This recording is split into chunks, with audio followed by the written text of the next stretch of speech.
Hukum pajak, pembukuan, dan pencatatan.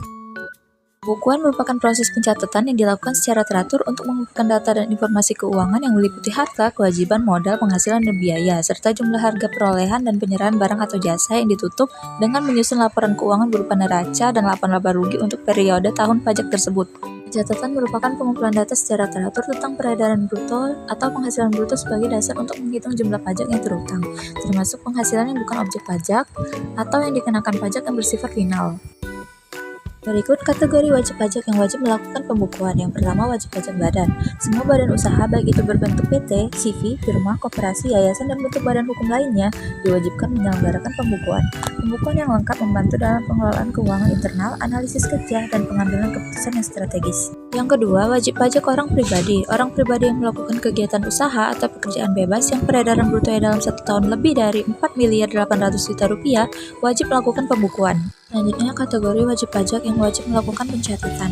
Yang pertama, wajib pajak orang pribadi dengan bruto kurang dari 4,8 miliar per tahun.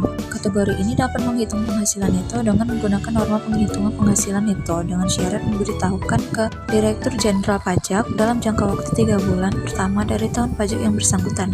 Yang kedua, wajib pajak orang pribadi yang tidak menjalankan usaha atau pekerjaan bebas. Orang pribadi yang tidak memiliki aktivitas usaha atau tidak membuka praktik profesional secara mandiri, ia tetap termasuk dalam kategori wajib pajak apabila menerima penghasilan seperti gaji, pensiun, honorarium, sewa, atau penghasilan lainnya yang dikenai pajak. Syarat-syarat penyelenggaraan pembukuan. Yang pertama, diselenggarakan dengan memperhatikan itikat baik dan mencerminkan keadaan usaha yang sebenarnya. Artinya, pembukuan harus dilakukan secara jujur dan transparan agar mencerminkan kegiatan atau kondisi usaha yang nyata. Yang kedua, diselenggarakan di Indonesia menggunakan huruf Latin, angka Arab, satuan mata uang rupiah, dan disusun dalam bahasa Indonesia agar memudahkan pengawasan oleh Direktorat Jenderal.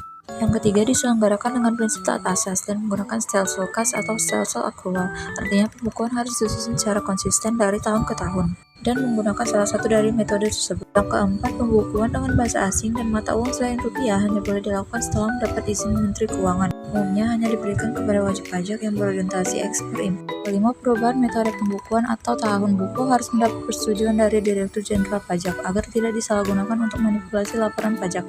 Yang keenam, pembukuan minimal harus memuat informasi penting yaitu harta, kewajiban, modal, penghasilan dan biaya, serta penjualan dan penjualan. 7. Dokumen pembukuan dan pencatatan wajib disimpan minimal 10 tahun, misalnya faktur pajak, bukti pembayaran, nota, dan lain-lain. Hal ini untuk keperluan audit pajak jika sewaktu-waktu dibutuhkan oleh otoritas pajak.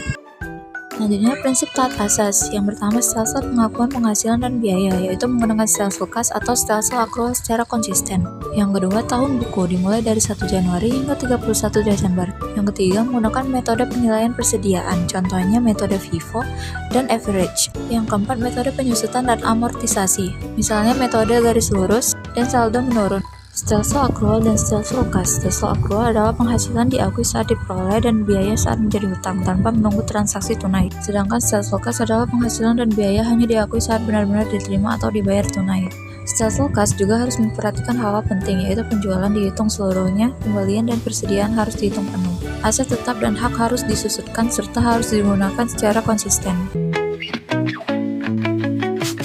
Berikut syarat-syarat penyelenggaraan pencatatan. Yang pertama, ditulis secara teratur, mencerminkan keadaan sebenarnya menggunakan huruf Latin, angka Arab, rupiah, dan bahasa Indonesia. Yang kedua, disusun secara kronologis dalam 1 tahun. Yang ketiga, catatan dan dokumen disimpan di tempat tinggal atau tempat usaha wajib pajak selama 5 tahun. Yang keempat, harus dapat menggambarkan peredaran atau penerimaan bruto, serta penghasilan non-objek pajak atau yang dikenai pajak final. Berikut tujuan penyelenggaraan pembukuan atau pencatatan. Yang pertama, mempermudah pengisian SPT. Yang kedua, mempermudah penghitungan penghasilan kena pajak.